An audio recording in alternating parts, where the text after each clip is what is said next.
Hi everyone, welcome back to Info 3370, studying social inequality with data science. Today we're going to talk about subsetting observations, and in particular we're going to use the filter command today, which is part of dplyr, which is part of the tidyverse. So what is this task we're going to accomplish? I want to go here to the data wrangling cheat sheet provided by RStudio and come down to the second page where there's this section on making new variables. So here we have a data frame that has 4 columns, and we want to create a new variable, this blue column, and add it to the data frame. And this new variable will be some function of the existing 4 columns. So our new data frame will have the same number of rows as the original, but it'll just have an extra column. So what's the context we're going to work with here?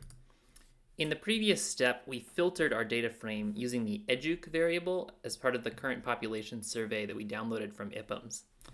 And when you look at the educ variable, you see it has a ton of codes here.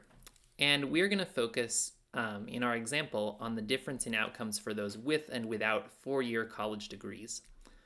When you look at this code book, you see that a bachelor's degree is coded 111.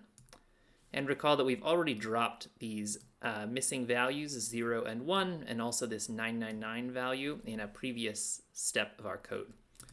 So what we're going to do now is take this educ variable that has these many values and convert it into a variable that has 2 values.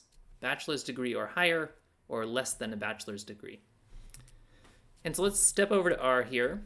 So I've already loaded the data, and I've loaded the filtered object that you made in the previous step. So here we can see what that filtered object looks like. So it's a data frame that has a bunch of rows and 6 columns. And so we're now going to make a mutated object, which is going to be this same data frame with a new variable added that we're going to call education.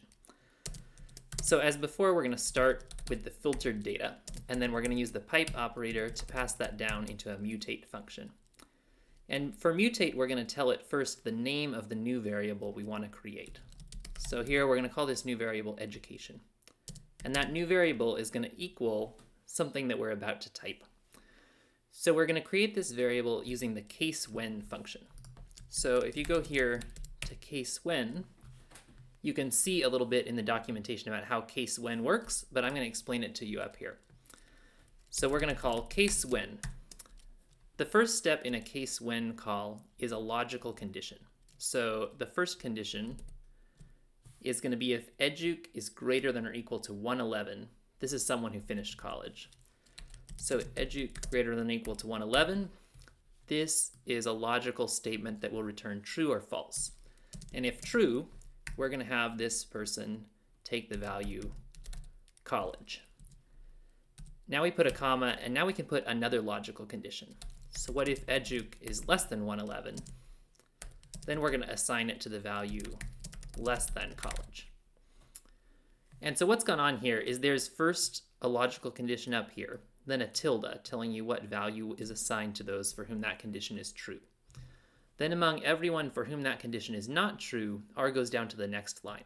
And it says, is educ less than 111? And if that condition is true, it assigns them to less than college. Case when is nice because you can have many different lines for lots of logical conditions. And it's also nice because if there's someone who doesn't meet any of those logical conditions, that person gets coded NA.